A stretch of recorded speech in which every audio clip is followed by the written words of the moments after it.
Nous avons tous entendu l'histoire de l'enfant qui trouve par hasard une bande dessinée d'une valeur inestimable dans une friperie. Certaines des plus grosses ventes de l'histoire ont été générées par des trouvailles inattendues. Ces objets sont pour la plupart anodins et font ou ont fait partie de notre maison à un moment donné. La valeur de ces petites choses dépend certes de leur rareté mais aussi de l'attrait que les collectionneurs peuvent porter.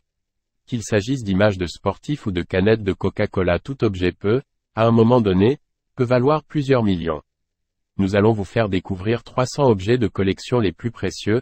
Cela vous donnera peut-être envie de vous aventurer dans le grenier. Celui-ci cache peut-être un trésor. 31e. Figurine Dark Vador 1978. Fabricant, Kenner. Valeur à l'époque, 4,20 €. Valeur aujourd'hui, 37 900 €. Star Wars a rayonné dans les années 70 pour devenir une franchise qui pèse $1 milliard. La série de films a donné lieu à des milliers de licences de jouets et autres produits dérivés, et les jouets originaux sortis en même temps que les films se sont revendus plusieurs milliers d'euros, comme c'est le cas de figurines de Dark Vador de 1978. Fabriqué par Kenner, ce Dark Vador à double télescopage vaut des milliers d'euros. Le double télescopage fait référence au sabre laser que Kenner avait l'habitude d'intégrer sur les figurines de Dark Vador, Kenobi et Luke Skywalker.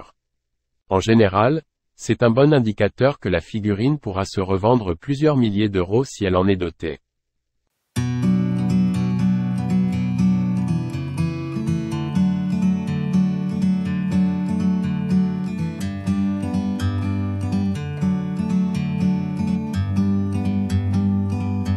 Like a bird on a tree, I'm just sitting here.